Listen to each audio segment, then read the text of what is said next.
Salut les bypassés, c'est Val. Je vous retrouve aujourd'hui pour une vidéo qui fait suite à celle du plan alimentaire et où j'aimerais parler avec vous des modes de cuisson des aliments. Les modes de cuisson, il y a beaucoup de possibilités et la diététicienne donnait dans son plan alimentaire quelques pistes pour préserver au mieux les qualités des aliments. Par la suite, j'ai fait aussi pas mal de recherches et j'ai expérimenté aussi pas mal de choses, et les cours que je suis en nutrithérapie ont aussi apporté quelques réponses à mes questions. Donc j'aimerais faire avec vous un tour des possibilités pour cuire les aliments. Qu'est-ce qu'il y a d'intéressant dans le fait de cuire un aliment? Il y a trois choses qui peuvent être intéressantes pour nous. C'est le fait qu'au départ, les fruits et les légumes vont être beaucoup plus faciles à digérer pour le corps une fois que l'aliment est cuit. Tout ce qui est protéines va être plus facilement assimilé par le corps une fois qu'elles sont cuites. Et aussi, il ne faut pas oublier que la cuisson de certains aliments va en éliminer certains germes qui peuvent s'y trouver. Donc ça aussi, ça peut être un avantage. Autre chose, le corps, quand on mange un aliment cuit, n'a pas besoin de réchauffer l'aliment ingéré à la température du corps. Donc là aussi, c'est plus facile pour le corps de manger parfois un repas chaud, sans compter la sensation de bien-être que le repas chaud peut apporter. Dans les premiers temps après l'intervention, sur le plan alimentaire, il fait bien écrit que les légumes et les fruits doivent être cuits parce qu'ils sont beaucoup plus faciles à digérer. Les fruits doivent même être épluchés dans l'idéal aussi pour faciliter la digestion. Une fois que votre corps va se réhabituer à manger certains aliments, une fois que la digestion va se faire tout à fait normalement, vous allez petit à petit pouvoir réintroduire des crudités et des fruits cuits. Il ne faut pas oublier que fruits et légumes doivent faire partie de l'alimentation quotidienne. Donc tous les jours, il faut au moins fruits et légumes dans votre repas. Je vais faire avec vous maintenant un tour des modes de cuisson les plus utilisés dans nos cuisines et vous donner mon avis, mais aussi vous donner les avantages et les inconvénients de cette technique. On commence tout de suite avec la cuisson idéale pour les légumes, mais aussi pour les poissons et les viandes. Malheureusement, elle est peu répandue. C'est la cuisson à la vapeur douce. Ça veut dire qu'il faut être équipé d'un four à vapeur. Beaucoup de restaurants sont équipés de ce genre de four. Ils sont assez coûteux, mais vous savez, quand on vous présente des légumes qui sont juste cuits et qui sont toujours remplis de saveur, on a l'impression que c'est cuit vapeur mais beaucoup plus savoureux. En fait, c'est toujours ce mode de cuisson, la vapeur douce, c'est-à-dire qu'on cuit vapeur mais pendant longtemps et la température est beaucoup moins élevée que dans un cuiseur vapeur traditionnel, ce qui préserve le goût des aliments mais aussi les nutriments, les vitamines et toutes les qualités qui peuvent se trouver dans l'aliment. D'un point de vue diététique, c'est pas rare de lire que la cuisson à l'eau est idéale, mais la cuisson à l'eau, c'est facile parce que tout le monde a ce qu'il faut dans sa cuisine pour le faire, et c'est une technique très souvent utilisée pour cuire les pommes de terre, pour cuire les haricots, ce genre d'aliments. Mais il ne faut pas oublier qu'on monte ça à plus de 100 degrés, donc beaucoup de vitamines vont rester dans la casserole, dans l'eau de cuisson, le goût de l'aliment aussi. Certains aliments comme les haricots verts vont même changer de couleur à la cuisson. Le cuiseur vapeur, c'est aussi un appareil que beaucoup de personnes ont dans leur cuisine, donc l'appareil avec plusieurs paniers. Ce qu'il y a de pratique, c'est qu'on va mettre les aliments, mettre la minuterie et on peut s'en aller. La cuisson de peu mal, elle n'a pas besoin d'être surveillée, donc c'est un avantage. Autre avantage, c'est que l'appareil n'est pas très coûteux à l'achat. Par contre, là aussi, le problème, c'est la température de la vapeur. Vous allez passer les 100 degrés et beaucoup de qualités nutritionnelles de l'aliment vont aussi être détruites par cette haute température. Donc c'est à utiliser quand on est pressé, quand on n'a pas le temps de surveiller sa casserole, mais pas au quotidien parce que vous brûlez quand même beaucoup de bonnes choses qui se trouvent dans la nourriture. Le mode de cuisson aussi que j'aime beaucoup, c'est de cuire en papillote. Ça marche pour les légumes, pour les fruits, pour les poissons et pour les viandes. Attention par contre, je n'utilise jamais d'aluminium pour faire mes papillotes. Vous n'avez qu'à voir la couleur de l'aluminium après une cuisson au four. Il a complètement changé de couleur et je pense qu'une partie de ça passe dans le plat, donc ça m'intéresse pas trop. Je préfère franchement faire soit des papillotes avec du papier sulfurisé qui me paraît être une meilleure alternative, ou encore mieux, emballer les aliments dans des feuilles de chou. ça marche super bien et c'est complètement bio et naturel.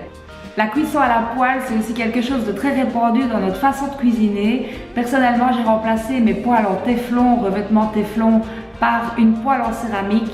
L'achat est un peu coûteux. L'avantage de la céramique, c'est que déjà, elle est quasi inusable, mais surtout, ça va vous permettre de cuire les aliments sans ajouter de matière grasse du tout. Ça n'attache jamais à la poêle, jamais au revêtement. Si vous utilisez des poêles en téflon et que vous devez mettre de la matière grasse, la diététicienne, elle, parlait de 1 cuillère à café de margarine maximum par portion et par personne. C'est la quantité de matière grasse idéale.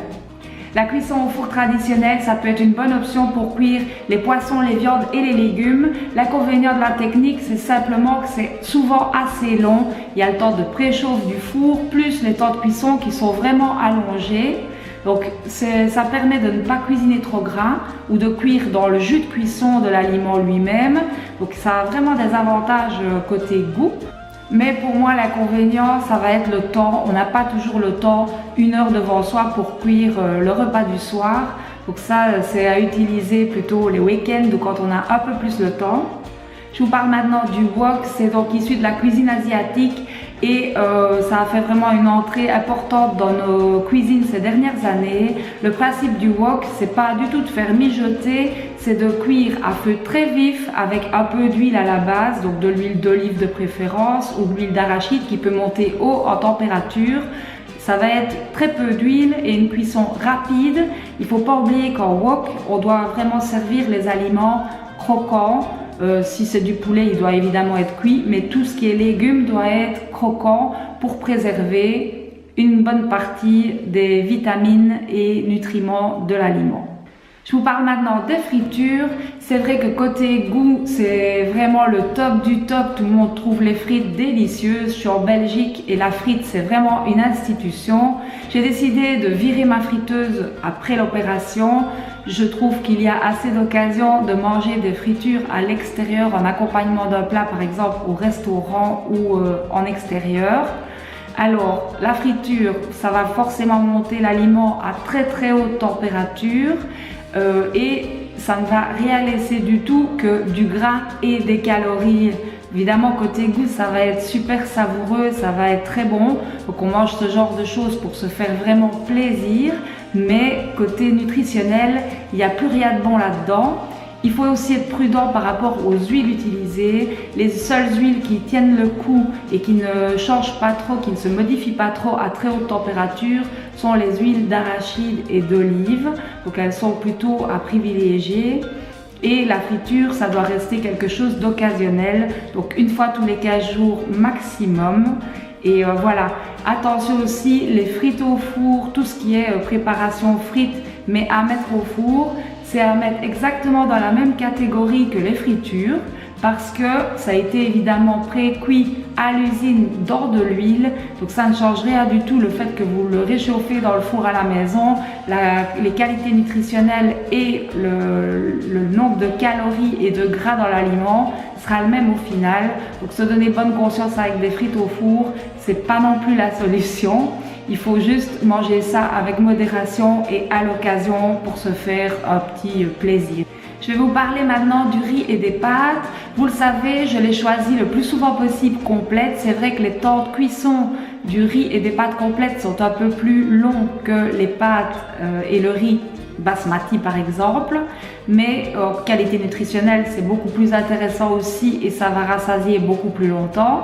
Attention maintenant, que ce soit des pâtes blanches ou des pâtes complètes, il ne faut jamais dépasser le temps de cuisson. Des pâtes trop cuites, c'est vraiment pas une bonne idée parce que tout va se transformer en sucre. Si les Italiens mangent les pâtes vraiment al dente, ça n'est pas vraiment une coquetterie ou une excentricité, c'est vraiment pour garder au maximum les bonnes qualités du produit. Je voulais aussi partager avec vous, quand j'ai arrêté la viande, je me suis mise à manger énormément de crudités par goût, par choix, parce que le fait de manger moins de viande m'a fait augmenter forcément le végétal et je suis fan de crudités, donc je me suis mise à me faire des salades variées à tous les repas. Ce mode d'alimentation me convenait vraiment beaucoup au goût parce que j'adore ça. Maintenant, là où ça a coincé de manger que du cru, c'est au niveau intestinal. Je me suis vraiment vite retrouvée dans l'inconfort parce que quand vous mangez du cru tout le temps, des légumes vraiment en grande quantité, vous envoyez un maximum de fibres à vos intestins.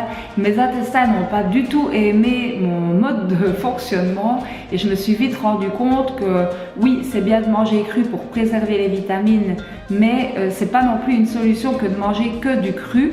Il faut absolument garder du bon sens et de la variété dans son alimentation. Même si on sait qu'au-delà de 60 degrés, on va commencer à perdre toute une partie des choses intéressantes de la nourriture, manger que du cru, ça ne va pas être une solution parce que c'est alors vos intestins qui vont vraiment avoir du mal à suivre. Donc, comme dans tout, il faut y aller avec modération.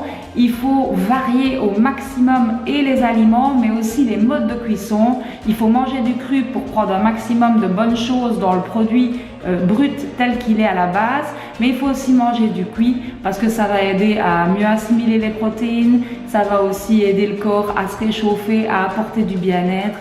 Donc voilà, il faut varier et les modes de cuisson et les aliments. J'espère que cette vidéo vous aura appris des choses. Je vous retrouve la semaine prochaine pour une autre vidéo. Pour celles et ceux qui veulent aller plus loin, avoir des vidéos bonus, je mets le lien qui se trouve juste ici dans la description. Vous pouvez aussi nous rejoindre sur le groupe des bypassés motivés, sur le groupe Facebook. Vous trouverez également le lien ici en dessous. N'hésitez pas à me mettre vos retours, à me mettre des commentaires et des likes et vous abonner à cette chaîne si vous voulez m'encourager à la continuer. Je vous dis à bientôt, je vous fais des bisous. N'oubliez pas d'où vous venez et j'oublie pas d'où je viens. Ciao!